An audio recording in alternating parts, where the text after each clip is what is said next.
नमस्कार दोस्तों, स्वागत है आपका जादम क्लासेज यूट्यूब चैनल पर। और आज हम बात करने वाले हैं राजस्थान बोर्ड 2026 के बारे में, जिसमें क्लास 10 विज्ञान होगी। इसमें थ्योरी क्लास ली जाएगी आज, जिसकी प्लेलिस्ट बना दी गई है। और ये आज ये नेक्स्ट चैप्टर है, हमारा ये दूसरा अध्याय है, जिसमें आज हम बात करेंगे अमल, क्षार एवं लवण की। पहला चैप्टर कंप्लीट हो गया है, ये हमारा सेकंड चैप्टर। और इसके बाद थर्ड चैप्टर आएगा धातु एवं अधातु। और आज हम बात करने वाले हैं क्लास 10 विज्ञान के सेकंड पार्ट के मोस्ट इंपॉर्टेंट लाइन होंगे, जिसमें और मोस्ट इंपॉर्टेंट परिभाषाएं हैं और मोस्ट इंपॉर्टेंट क्वेश्चन हैं, जिसे आप अपनी नोटबुक में लिख सकते हैं और इसकी प्लेलिस्ट बना दी जाएगी। तो चलिए देखते हैं सेकंड पार्ट अमल, क्षार एवं लवण में मोस्ट इंपॉर्टेंट क्या है। देखिए हमारा पहला है अमल। देखिए अमल क्या है और क्षार क्या है, तो ये आज जानेंगे। तो अमल है, अम्लों का स्वाद खट्टा होता है और यह नीले लिटमस पत्थर को लाल कर देते हैं। तो एग्जाम में आ सकता है कि अमल नीले लिटमस पत्थर को कैसा रंग कर देते हैं, तो इसका राइट आंसर है लाल। तो आपको ये याद रखना है कि अम्लों का स्वाद खट्टा होता है तथा ये नीले लिटमस पत्थर को, यानी जो नीला लिटमस पत्थर है, उसको अमल लाल कर देते हैं। तो चलिए नेक्स्ट देखते हैं। नेक्स्ट है क्षारक। तो देखिए क्षारक का भी पूछ सकता है कि क्षारक क्या है, और इसकी परिभाषा पूछ सकता है। और ये पूछ सकता है कि क्षारक लिटमस पत्थर को कैसा कर देते हैं। तो देखिए क्षारक की परिभाषा देखते हैं। क्षारकों का स्वाद कड़वा होता है, क्षारकों का स्वाद है वो है कड़वा होता है। और यह लाल लिटमस पत्थर को नीला कर देते हैं, यानी लाल लिटमस पत्थर होता है उसको नीला कर देते हैं। तो ये पूछ सकता है कि क्षारक है वह लाल लिटमस पत्थर को कौन से रंग में कर देते हैं, तो इसका राइट आंसर होगा नीला। चलिए अगला देखते हैं। अब ये पूछ बताता हूँ कि लिटमस पत्थर आखिर होता क्या है। देखिए लिटमस है वो विलियन बैंगनी रंग का रंजक होता है, जो थेलाफाइटा समूह के लीचेन पौधे से निकाला जाता है। इसे सूचक की तरह उपयोग में लिया जाता है। यह बैंगनी रंग का होता है। तो देखिए जो लिटमस पत्थर है वह विलियन है वो बैंगनी रंग का होता है, यानी जो लिटमस पत्थर का रंग है वह बैंगनी कलर का होता है। ये और यह एक विलियन होता है जो थेलाफाइटा समूह के लीचेन पौधे से निकाला जाता है। तो ये पूछ सकता है कि कौन सा पौधा है, लीचेन पौधा है। इसे सूचक की तरह उपयोग में लिया जाता है। ये बैंगनी रंग का होता है, यानी जो लिटमस विलियन है वो कौन से रंग का होता है, वह बैंगनी रंग का होता है। चलिए नेक्स्ट देखते हैं। नेक्स्ट है कुछ सूत्र हैं जिन्हें आपको याद रखना है, जो अम्ल, क्षार एवं लवण के सेकंड चैप्टर में मोस्ट इम्पोर्टेंट है, जिन्हें आपको याद रखना है। और ये एग्जाम में आ सकते हैं कि हाइड्रोक्लोरिक अम्ल का सूत्र क्या है। हाइड्रोक्लोरिक अम्ल का सूत्र है HCl। ये एक नंबर का क्वेश्चन आ सकता है कि हाइड्रोक्लोरिक अम्ल का रासायनिक नाम और रासायनिक सूत्र लिखिए। तो रासायनिक नाम है हाइड्रोक्लोरिक अम्ल और इसका सूत्र है HCl। चलिए नेक्स्ट देखते हैं। नेक्स्ट है सल्फ्यूरिक अम्ल। तो देखिए सल्फ्यूरिक अम्ल का सूत्र क्या है, H2SO4। यानी जो सल्फ्यूरिक अम्ल है उसका सूत्र है H2SO4। ये एग्जाम में एक नंबर का क्वेश्चन आ सकता है कि सल्फ्यूरिक अम्ल का रासायनिक सूत्र क्या है। तो सल्फ्यूरिक अम्ल का रासायनिक सूत्र है H2SO4। इसे आप अपने नोटबुक में लिख सकते हैं, ये इसकी प्लेलिस्ट बना दी जाएगी। चलिए अगला देखते हैं एसिटिक अम्ल।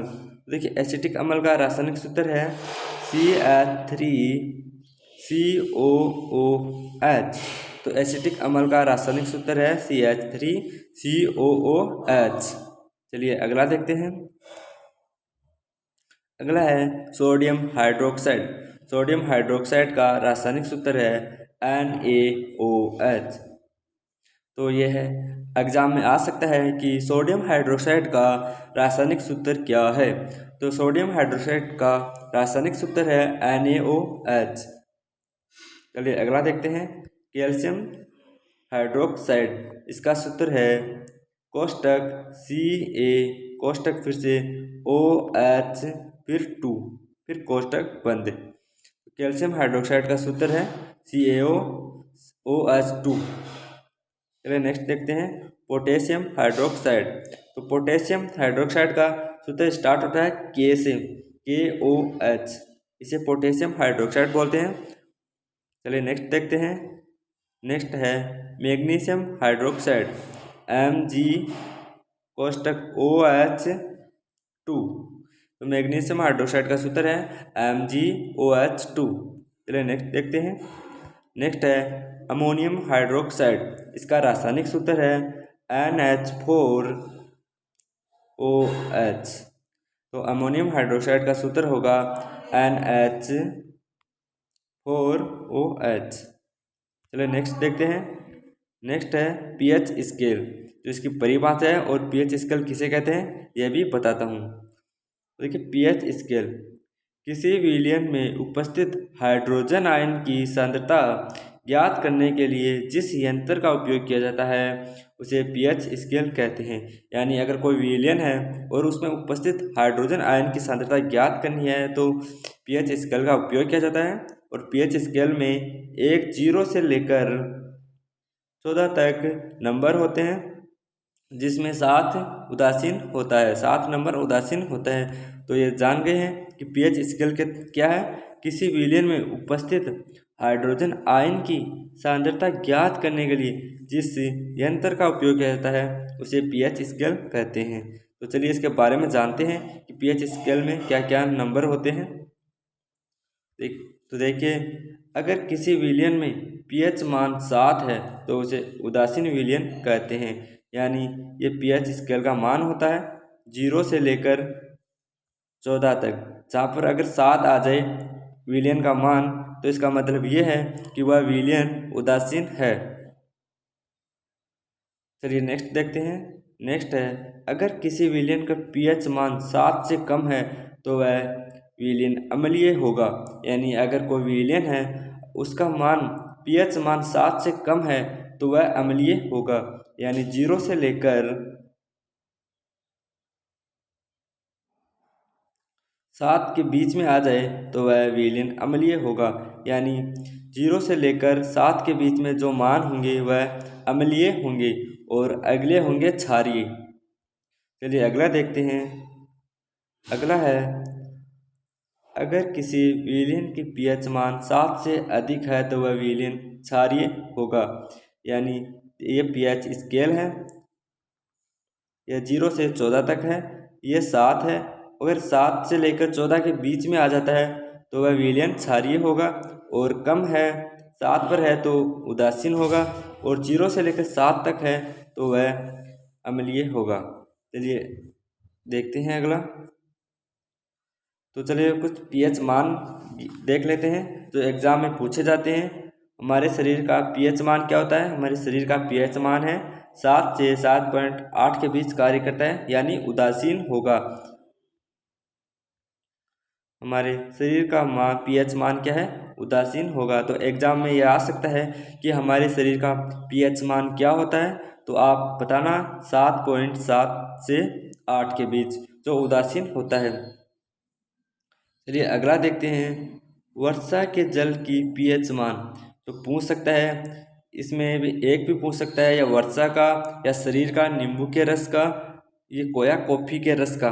तो वर्षा के जल का pH मान 5.6 से कम होता है। यानी 5.6 से कम है तो इसका मतलब ये है कि यह अम्लीय होगा। यानी अम्लीय वर्षा कब होती है?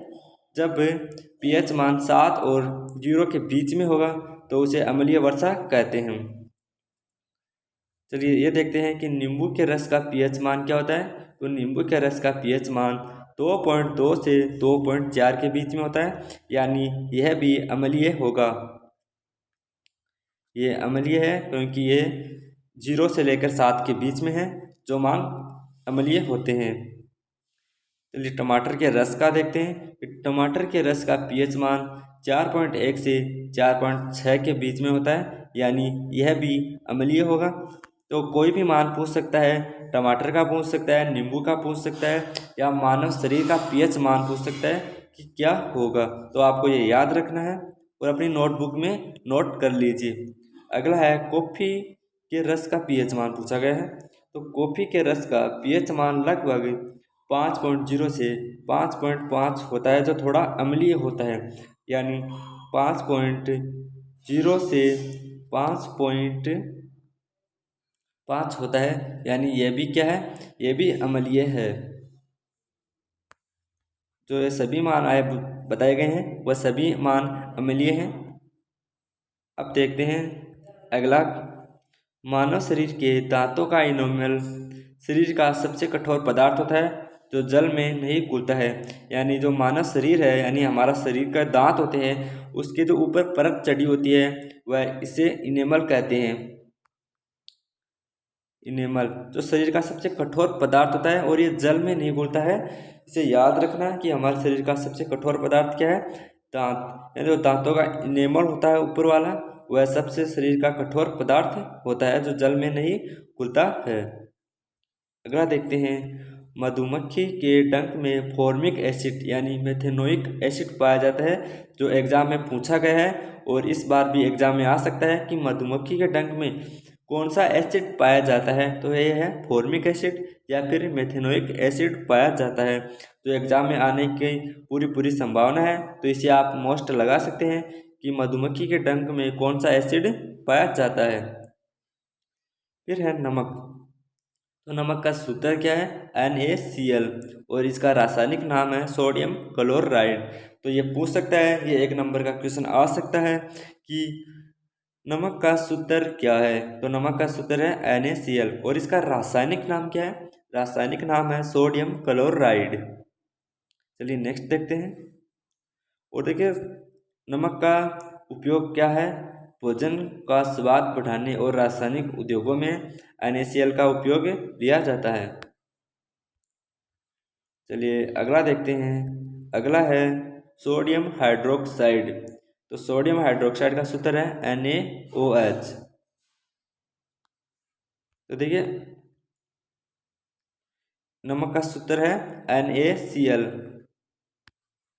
और सोडियम हाइड्रोक्साइड का सूत्र है NaOH। ये याद रखना, नमक का सूत्र है NaCl और सोडियम हाइड्रोक्साइड का सूत्र है NaOH। तो सोडियम हाइड्रोक्साइड का सूत्र है NaOH और इसका उपयोग क्या है, साबुन बनाने में और जल के शुद्धिकरण में सोडियम हाइड्रोक्साइड का उपयोग किया जा सकता है। एग्जाम में आ सकता है कि सोडियम हाइड्रोक्साइड का कोई 2 उपयोग लिखिए, तो साबुन बनाने में और जल के शुद्धिकरण में। चलिए नेक्स्ट देखते हैं। नेक्स्ट है विरंजक चूर्ण, जिसका रासायनिक सूत्र है CaOCl2। तो विरंजक चूर्ण का सूत्र है CaOCl2 और इसकी रासायनिक अभिक्रिया है CaOH plus Cl2 CaOCl2 plus H2O, यानी इसके साथ जल भी आता है। विरंजक चूर्ण के उपयोग पूछ सकता है। तो विरंजक चूर्ण के कोई 2 उपयोग हैं, वस्त्र उद्योग में, रासायनिक उद्योगों में। पीने के पानी के जीवाणु को मुक्त करने के लिए, यानी जो जल होता है उसमें विरंजक चूर्ण मिलाने पर जो जल में अनावश्यक जीवाणु होते हैं वह नष्ट हो जाते हैं। चलिए अगला देखते हैं। अगला है बेकिंग सोडा। तो देखिए बेकिंग सोडा का सूत्र है NaHCO3। तो चलिए इसके बारे में देखते हैं। बेकिंग सोडा का उपयोग आमतौर पर रसोई में स्वाद बढ़ाने के लिए किया जाता है। इसका रासायनिक नाम है सोडियम हाइड्रोजन कार्बोनेट NaHCO3। तो इसका रासायनिक सूत्र क्या है, सोडियम हाइड्रोजन कार्बोनेट। और इसके उपयोग देखते हैं। इसके उपयोग क्या है, बेकिंग सोडा का उपयोग रसोई घर में भोजन बनाने के लिए, इसका उपयोग सोडा अम्ल अग्निशामक में भी किया जाता है और पेट की अम्लता को दूर करने के लिए किसका उपयोग किया जाता है, पेट की अम्लता को दूर करने के लिए सोडियम बेकिंग सोडा का उपयोग किया जाता है। तो एग्जाम में आ सकता है कि पेट की अम्लता को दूर करने के लिए किसका उपयोग किया जाता है, सोडियम बेकिंग सोडा NaHCO3। तो क्या है इसका सूत्र, HCO3। इसका उपयोग पेट की अम्लता को दूर करने के लिए किया जाता है। चलिए नेक्स्ट देखते हैं, धोने का सोडा। ये एग्ज़ाम में आ सकता है और पिछली बार यानी नेक्स्ट ईयर में आया था कि धोने का सोडा का रासायनिक सूत्र क्या है, तो Na2CO3.10H2O। तो ये रासायनिक सूत्र याद रखना, थोड़ा लंबा है लेकिन इसको याद रखना है कि धोने के सोडा का रासायनिक सूत्र क्या है, Na2CO3.10H2O। तो धोने का सोडा का सूत्र ये है, जिसे आप अपनी नोटबुक में लिख लीजिए। और धोने के सोडा का उपयोग देखते हैं। कोई दो उपयोग आ सकते हैं कि धोने के सोडे के दो उपयोग लिखिए। सोडियम कार्बोनेट का उपयोग कांच, साबुन एवं कागज उद्योग में किया जाता है। इसका उपयोग बोरेक्स जैसे सोडियम यौगिक के उत्पादन में किया जाता है। घरों में साफ सफाई के लिए किया जाता है। जल की स्थायी कठोरता दूर करने के लिए किया जाता है। तो धोने के सोडे के दो उपयोग हैं, जल की स्थायी कठोरता दूर करने के लिए कागज उद्योग में, कांच उद्योग में और साबुन उद्योग में। वो घरों में साफ सफाई के लिए धोने का सोडे का उपयोग किया जाता है। चलिए अगला देखते हैं, प्लास्टर ऑफ पेरिस। देखिए प्लास्टर ऑफ पेरिस क्या है, जिप्सम को 373 केल्विन पर गर्म करने पर यह जल के अणुओं का त्याग कर कैल्शियम सल्फेट हेमिट्राइड बनाता है। इसे प्लास्टर ऑफ पेरिस कहते हैं। तो देखिए क्या है, CaSO4 1/2H2O बनाता है, जिसे प्लास्टर ऑफ पेरिस कहते हैं। तो इसका रासायनिक सूत्र क्या है, CaSO4 1/2H2O। देखिए इसे याद कर लेना, इसका रासायनिक सूत्र याद करना है। प्लास्टर ऑफ पेरिस के उपयोग देखते हैं। इसका उपयोग है डॉक्टर टूटी हुई हड्डी को सही जगह पर जोड़ने के लिए किया जाता है और दंत चिकित्सा में किया जाता है। तो देखिए प्लास्टर ऑफ पेरिस है वो है, कैल्शियम होता है उसमें। तो ये इसका उपयोग है डॉक्टर टूटी हुई हड्डियों के ऊपर चूने के रूप में किया जाता है और दंत चिकित्सा में भी किया जाता है। जो कठोर होता है, हवा के संपर्क में आने पर प्लास्टर ऑफ पेरिस कठोर हो जाता है, यानी इसका जो वाष्प है, पानी है, वो निकल जाता है, तो ये कठोर हो जाता है। चलिए नेक्स्ट देखते हैं। आज की क्लास हमारी यहीं समाप्त हो गई है। तो देखिए सभी आपको ये सूत्र है याद करना है।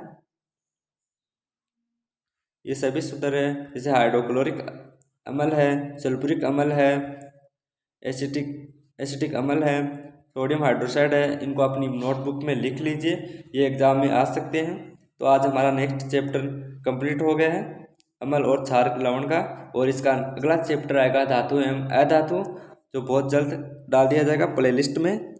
धन्यवाद।